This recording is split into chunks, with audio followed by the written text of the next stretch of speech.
श्री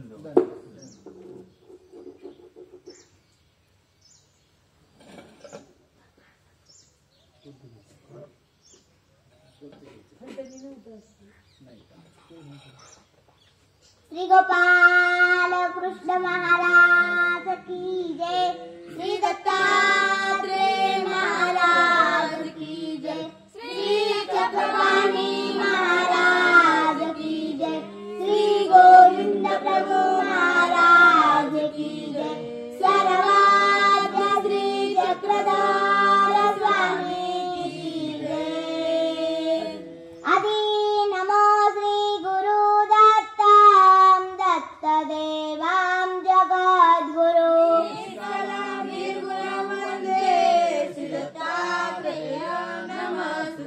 सुरेशं वन्दितं देवां त्रैलोक्ये लोकवन्दितं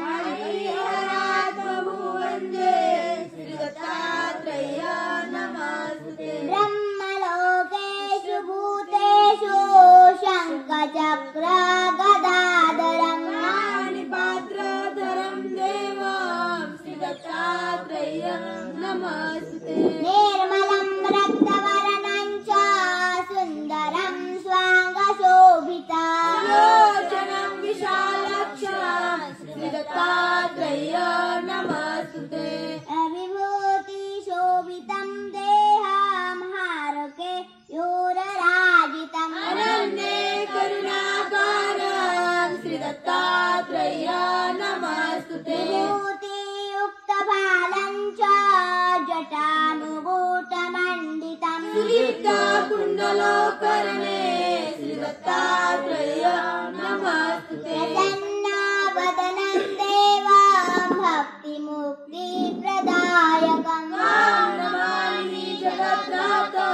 श्री दत्तात्रेयं नमस्ते। राजराजं महाराजं कार्तवीर्यवरप्रदां भद्रं भद्रकल्याणं श्री दत्तात्रेयं नमस्ते। अनुसुयोधराज्याता मातृमुनिसमुद्भवं विरक्तं योगिविज्ञेयं श्री दत्तात्रेयं नमोस्तुते। अनुसुयोधराज्याता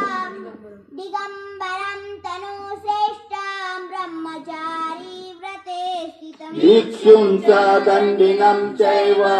श्री दत्तात्रेयं नमोस्तुते। गदायोगं कदा भोगं बाललीलाभिशोभितं दशरत्नपङ्क्तिं च श्री दत्तात्रेयं नमोस्तुते। भूतबाधाभयोन्मादा ग्रहपीडाविनाशकं दारिद्र्ये देशनंहारं श्री दत्तात्रेयं नमोस्तुते। चतुर्दर्शां मृगोगस्त्रे जन्ममार्गशीर्षे शुभां यशतं तारकं वन्दे श्री दत्तात्रेयं नमोस्तुते। उत्पलदलापादां सर्वतीर्थ प्रकाशकं वन्दितं योगिभिः सर्वे श्री दत्तात्रेयं नमोस्तुते। ज्ञानिनं साक्षिणं देवां गतिर्मोक्षप्रदायकम् आत्मभुवं वरं कृष्णं श्री दत्तात्रेयं नमोस्तुते। मुक्तेर्मधुरे वक्ते श्री दत्तात्रेय स्तुतिपरे साक्षात् व्यक्तं स्वयं ब्रह्म श्री दत्तात्रेयं नमोस्तुते। ज्ञानिनं सर्वजातीनां कर्मपाशा प्रभञ्जकम् श्री दत्तात्रेय स्तुति स्तोत्रं सर्वकार्यप्रदायकम् पुत्रो लभते पुत्रं धनधान्ये समान्वितम् राजमान्यो भवेत् लक्ष्मी अप्राप्तं लभते क्षणात् सन्ध्या जपमानस्य श्री दत्तात्रेय स्तुतिपरा तस्य रोगभयं नास्ति दीर्घायुर्विजयी भवेत् माण्डोडाकिनी यक्षा पिशाचा ब्रह्म राक्षसा स्तोत्र श्रवण मात्रेण नश्यन्ति नात्र संशय एकविंशति श्लोकानाम् सहस्र जपे नरा प्रयत प्रातरुत्थाय साक्षात् देवं सपश्यति श्री दत्तात्रेय कवच संपूर्ण शुभं भवतु श्री दत्तात्रेय महाराज की जय। चरण कमल पारम मध्य सौंदर्यकारम स्वादरम अमृतधारम नेत्रतापापहारम करचरणकुतं वा कायजं कर्मजं वा विदितम् अविदितं वा सर्वमेतत् क्षमध्वम् क्रूरं नष्टतमं विनष्टमनसं भ्रष्टं शठं निष्ठुरम्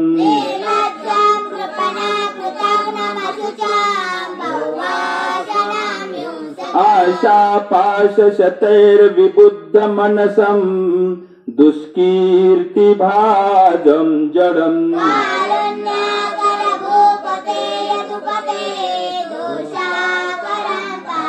न भक्तिश्च न वैराग्यं न ज्ञानं न गुणो मयि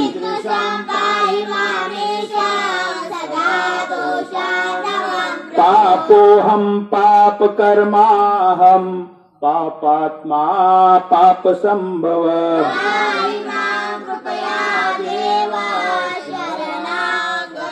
श्रीदत्तम् अनसूयसुतम् अत्रिपुत्रम् ऋषिवरम्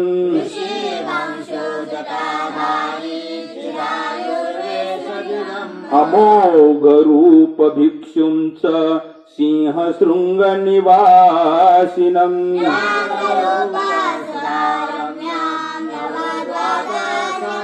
वाक्वरदा सत्यवाणी च ब्रह्मचारी सदा गुढम्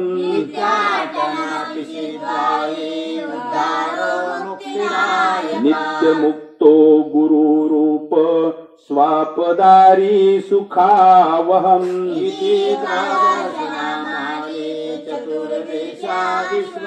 इति चिन्तामणि स्तोत्र अत्रिसूत भवेद्वशी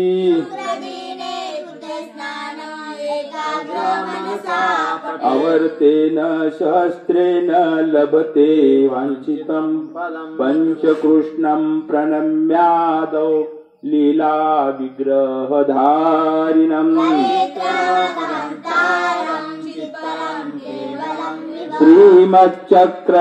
श्रीमच्चक्रधरादीनां पदाङ्घ्रि स्पर्शितं भुवि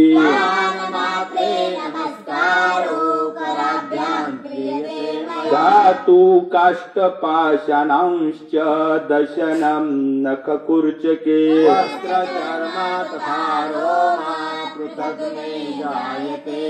शाब्दापरोक्ष सामान्य विशेष ज्ञानिनस्तथा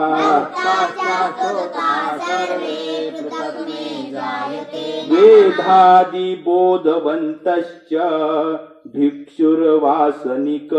इति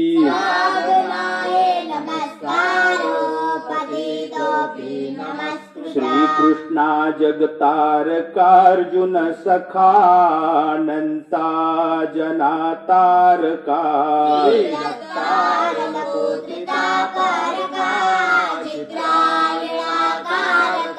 श्रीमद्वारावती उद्धरा जडजीवा श्रीचिद्धवात्रातका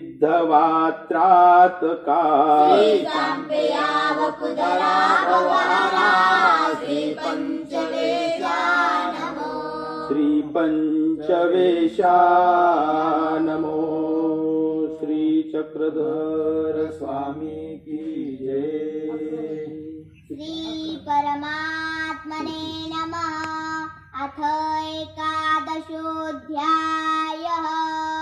अर्जुन उवाच मदनुग्रहाय परमं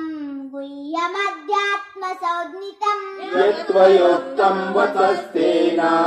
मोहोऽयं विगतो मम अवाप्ययो हि भूतानां श्रुतो विस्तारशो मया त्वत्तः कमलपत्राक्ष माहात्म्यम् अपि चाव्ययम् एवमेतदथात्वम् आत्मानं परमेश्वर द्रष्टुमिच्छामि ते रूपम् ऐश्वरम् पुरुषोत्तम मन्यसे यदि तच्चैक्यं मया द्रष्टुमिति प्रभो योगेश्वर ततो मे त्वाम् दर्शयात्मानमव्ययम् श्रीभगवानुवाच पश्य मे पार्थरूपाणि शतशोऽथ सहस्रशः नानाविधानि दिव्यानि नानावर्णाकृतीनि च शान्दित्या वसुन् रुद्रान् अश्विनो मरुतस्तथा बहुन्यद्रष्टपूर्वाणि पश्याश्चर्याणि भारत कृष्णं पश्यद्देशचराचरम् मम देहे गुणाकेश यच्चान्यद्द्रष्टुमिच्छसि मां शक्यसे द्रष्टुमनेनैव स्वचक्षुषा दिव्यम् ददामि ते चक्षुः पश्य मे योगमैश्वरम् सञ्जय उवाच एवमुक्त्वा ततो राजन् महायोगेश्वरो हरिः दर्शयामास पार्थाय परमम् रूपमैश्वरम् अनेकवक्त्रनयनम् अनेकाद्भूतदर्शनम् अनेकदिव्याभरणम् दिव्यानेकोजतायुधम् दिव्यमाल्यम्बरधरम् दिव्यगन्धानुलेपनम् सर्वाश्चर्यमयम् देवम् अनन्तम् विश्वतोमुखम् सूर्यसहस्रस्य भवेद्युगापदुत्थिता यदि भासदृशी साक्षात् भासस्तस्य महात्मनः एकस्तजगत्कृष्णा पश्यद्देशचराचरम् अपश्यदेव देवस्य शरीरे पाण्डवस्तदा तथा सा विस्मयाविष्टो हृष्टरोमा धनञ्जयः प्रणम्ये शिरसा देवम् कृताञ्जलिरभाषत उवाच पश्यामि देवान् स्तव देवदेहे सर्वास्तथा भूतविशेषि सङ्घान् ब्रह्माण्डमीशम् कमलासनस्था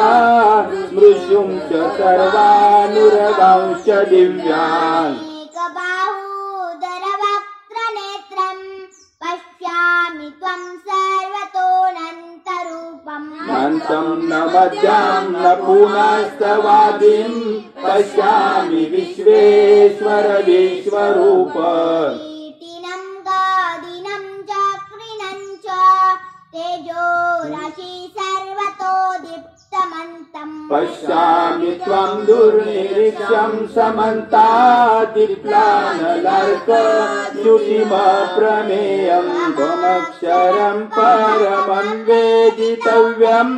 त्वमस्य विश्वस्य परम् निधानम् त्वमव्ययः शाश्वत धर्मगुप्ता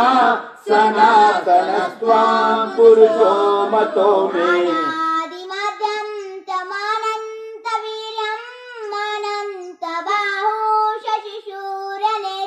पश्यामि त्वम् दुष्टहुताशवक्त्रम् स्वतेजसा विश्वमिदम् तपन्तम्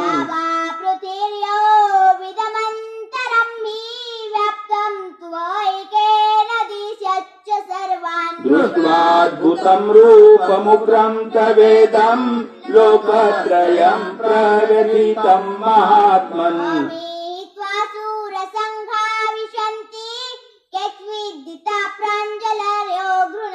स्वस्तीत्युक्त्वा महर्षि सिद्धसङ्घा स्तुवन्ति त्वम् स्तुतिभिः पुष्कलाभिः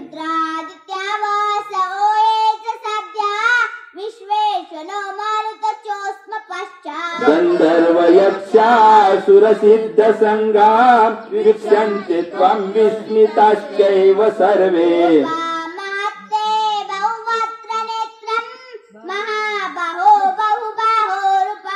बहुधरम् बहुदंष्ट्राकरालम् दृष्ट्वा लोका प्रव्यथितास्तथाम् आभास्पृशम् दीप्तमानेकवर्णाम् व्याप्ताननम् दीप्तविशालनेत्रम् दृष्ट्वा हि त्वाम् प्रव्यथितान्तरात्मा धृतिम् न विन्दामि शमं च विष्णो करालानि च ते मुखानि दृष्ट्वेव कालानलसन्निभानि ईशो न जाने न लभेत शर्मा प्रसीद देवेश जगन्निवास स्वामी च त्वाधूतराष्ट्रस्य पुत्रा सर्वे सहेवावनिपालसङ्घे भीष्मो द्रोणसूतपुत्रस्तथासो सहास्मदीयैरपि योधमुखे वक्त्राणि ते त्वरमाना विशन्ति दृष्ट्वा करालानि भयानकानि केचिद्विलग्ना दशनान्तरेषु सदृश्यन्ते दुर्नितैरुत्तमाङ्गे नदीनम् बहवोपवेगा समुद्रमेवादिमुखा द्रवन्ति तथा तवामि नरलोकवीरा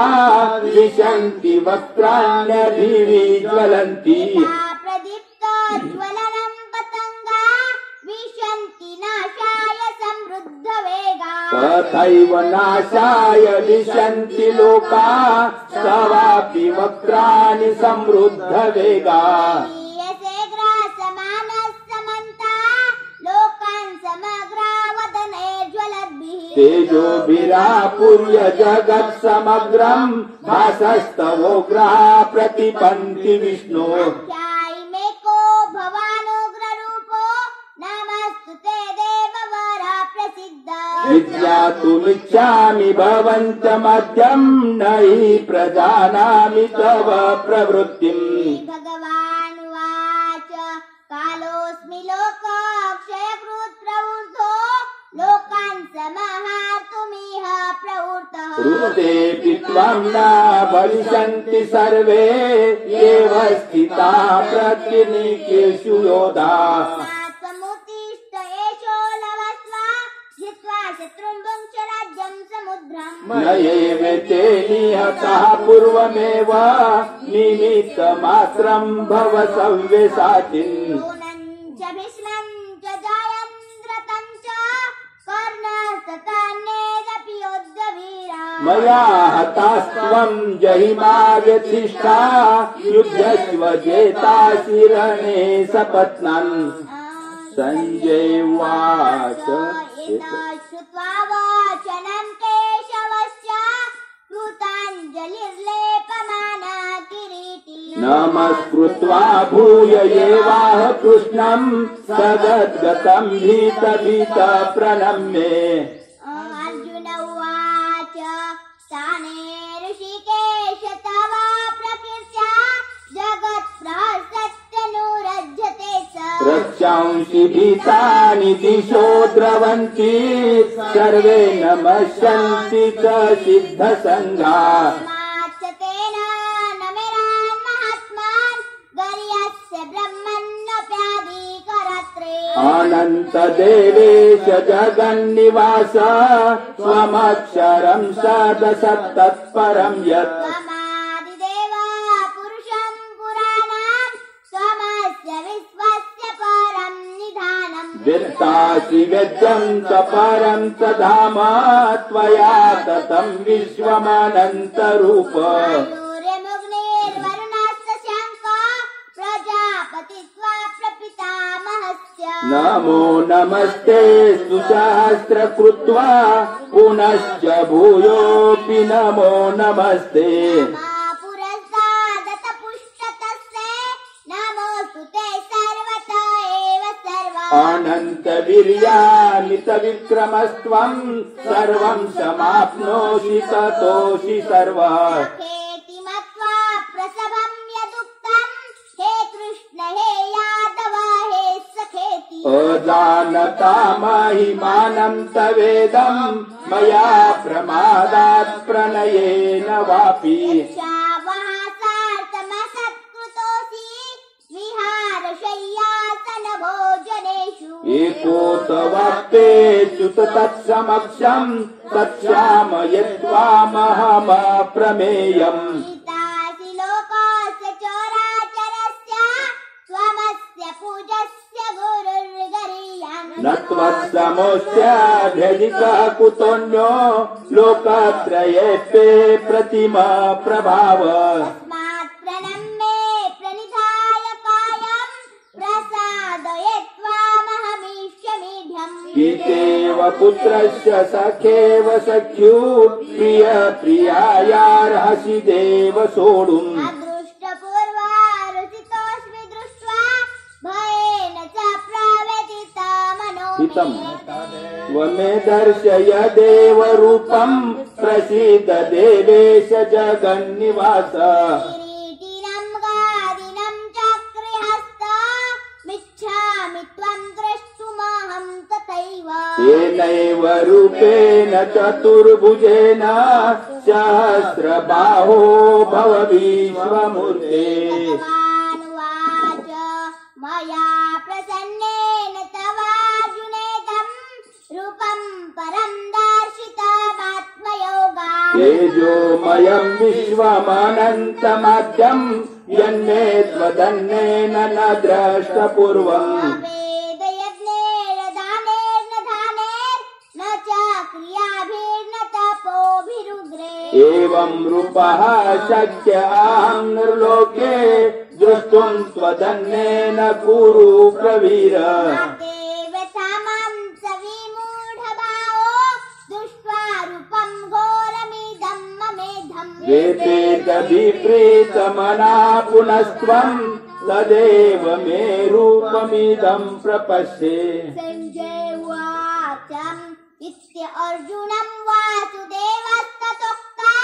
स्वकं रूपं दर्शयामास भूयात् आश्वासयामास तरीतमेनम् भूत्वा पुनः सौम्य वपुर्महात्मा अर्जुन उवाच दृष्ट्वेदं मानुषं रूपं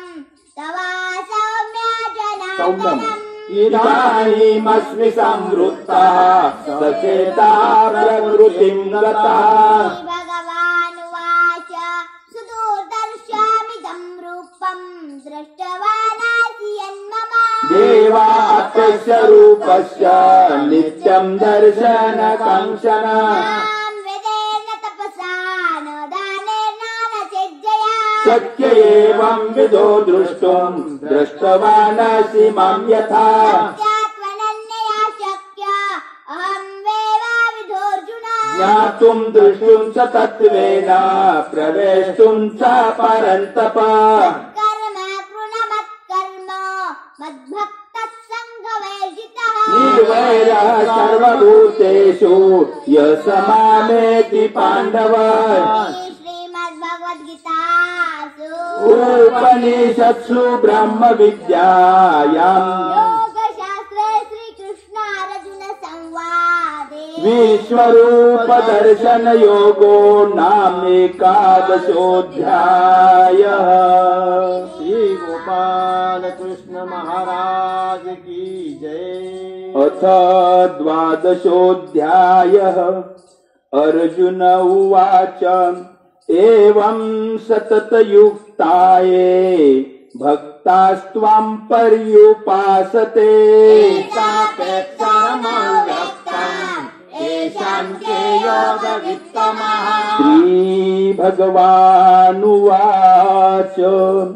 मय्यावेश्य मनो ये माम् नित्ययुक्ता उपासते दया पर्यपेता तेन युक्ता तमामतः ते त्वक्षरमनिर्देशम् अव्यक्तम् पर्युपासते सर्वत्रागमचिन्त्यम् च कुटस्थमचलम् ध्रुवम् सन्नियमेन्द्रियग्रामम् सर्वत्र समबुद्धयः प्राप्नुवन्ति मामेव सर्वभूताहिते रतः क्लेशोऽधिकतरस्तेषाम् अव्यक्तासक्तचेतसाम् अव्यक्ताय गतिर्दुःखम् देहावद्धेरवाप्यते वर्तते ये तु सर्वाणि कर्माणि मयि सन्न्यस्य मत्परः अनन्येनैव योगेन मां ध्यायन्ता उपासते तेषामहं समुद्धर्ता मृत्यु संसार सागरात् फलानि न चिरात् मय्यावेशे तचेतसा मय्येव मन आदत्स्व मयि बुद्धिं निवेशय निवेशयसि मय्यैव अथ ऊर्ध्वं न संशयः अथ चित्तं समाधातुं न शक्नोषि मयि स्थिरम् अभ्यासयोजना ततो मामिच्छाप्तुं धनञ्जय अभ्यासेऽप्य समर्थोषि मत्कर्मा परमो भव कामपि कर्माणि कुर्वन् सिद्धिमवाप्स्यसि अथैतदप्यशक्तोषि कर्तुं मद्योगमाश्रितः सर्वकर्मफलत्यागं तथा कुरु यथात्मवान् श्रेयो हि ज्ञानमभ्यासात् ज्ञानाध्यानं विशिष्यते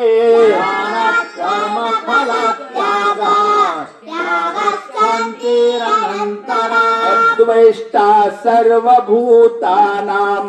मैत्रः करुण एव च निर्ममो निरहङ्कारः क्षमा दुःख सुखक्षमी सन्तुष्टः सततं योगी यतात्मा दृढनिश्चयः मय्यार्पितमनो बुद्धिः यो मद्भक्तः समे प्रियः यस्मान्नो द्विजते लोको लोकान्नो द्विजते च यः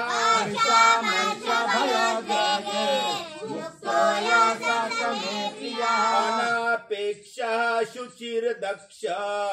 उदासीनो गतव्यथः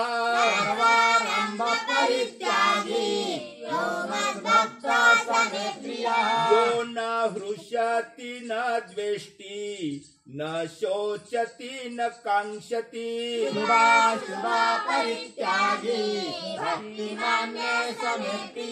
समः शत्रौ च मित्रे च तथा मानापमानयोः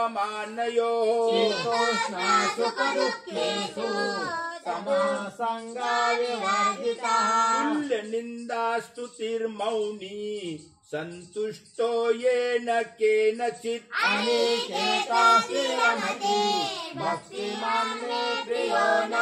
हेतु धर्म्यामृतमिदम् यथोक्तं पर्युपासते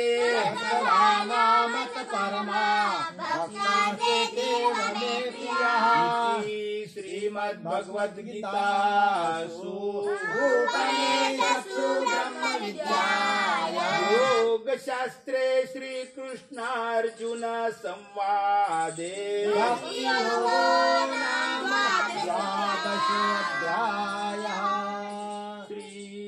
चक्रधर स्वामी की जय। श्री चक्रधराय नमः। श्री पंच अवताराय नमः। श्री खनेपुरी तीर्थस्थानाय नमः। नमो निराकार निर्गुणा नमो अनंता शक्ति सगुणा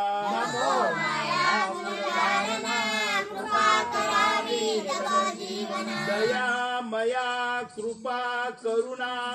सकळ सिद्धी तुझ्या चरणा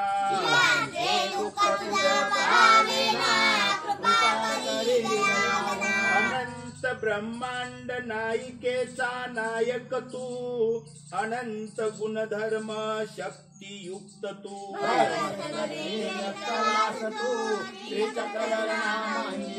दुःखी जीवांचा करावया उद्धार खनेपुरी आलाशी धावून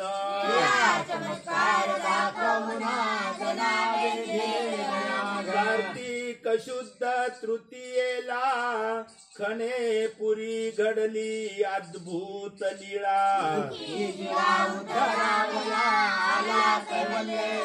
जय जयाजी श्री चक्रधरा तुमची चांपे गौर श्रीमूर्ती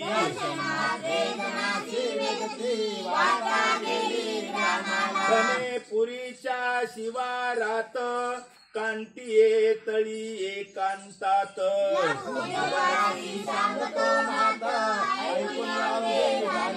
ग्रामस्थ लागती चरणाला भारद्वाज पक्षी तोही वेदला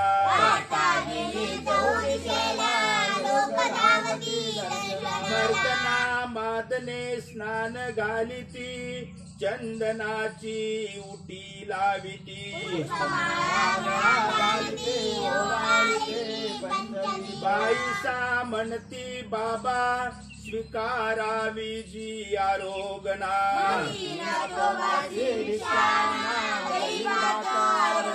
ऐशी घडली अद्भुत लीळा भक्ती जन लागती चरणाला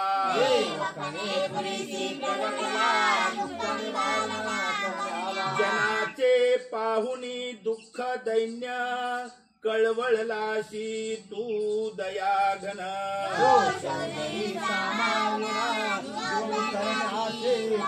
हा अवघा जणू ठकलेला तू आलाशी फेडण्याला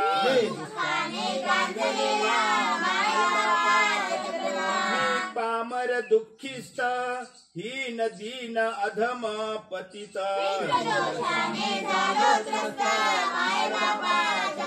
संसार दुःखाचे रडगाणे गाऊनी मागतो तुझ मागणे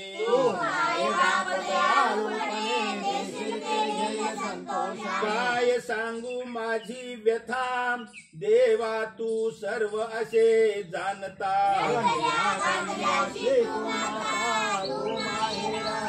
देवा माझे दुःख अमित दारिद्र्याने झालो पीडित घर नाही राहावेया अन्न नाही खावेया माझ्या दुःखाला मीच कारण तुझ बोल काय विना कारण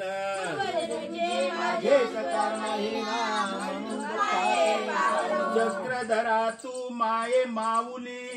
देई मला कृपा सावली तुझी कीर्ती ऐकुनी कानशेता ब्राह्मण आला धावनी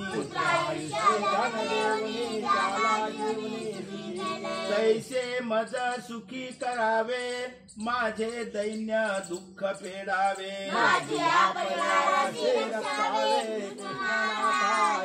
सकलांचा तू गोसावी चक्रधारी खनेपुरीशी राज्य करी जे खनेपुरीशी जाती दर्शना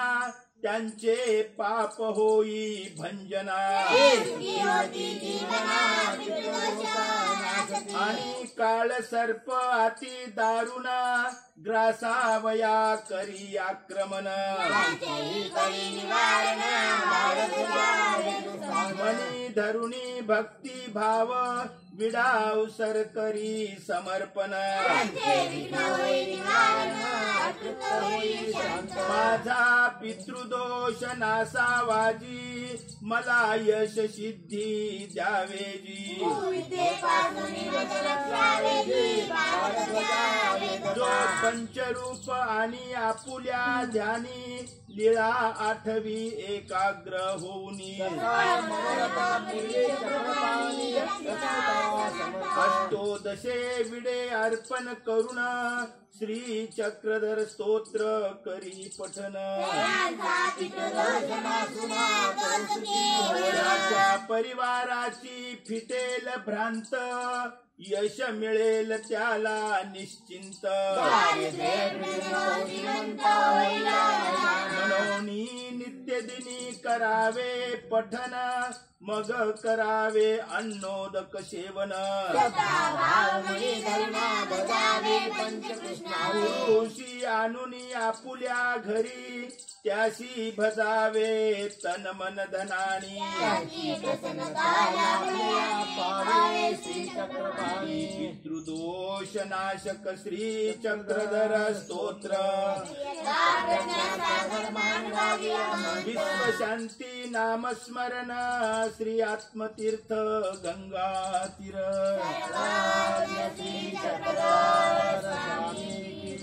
मार्गी वेदे भारद्वाज गमन खवनापुरिये वायव्ये कांटिये तळी आसन गोसावियांजवळी लखुदेव बा होते धोळिया दृष्टीपूत केलिया पुण्य महात्मे हो यांचे थक फेडिता नाही जी मनोनी उगेची होते भारद्वाज कांटियेवरी बैसला होता मग गोसावी बीजे केले सर्वज्ञे म्हणितले हे पाखिरू कवनिये ठाईचे जी ते कांटियेचे यथ मानुषे तरी मानुषे पाखिरुवा तरी पाखिरुवा काही पा तथा वेदे गोरुवे ऐसे तथा हिराईसा पाठ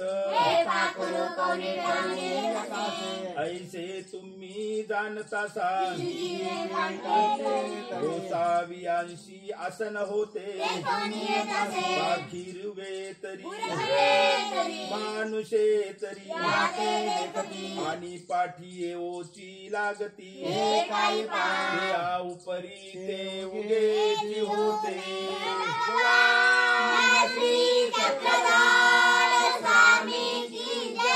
श्री गोविंद प्रभु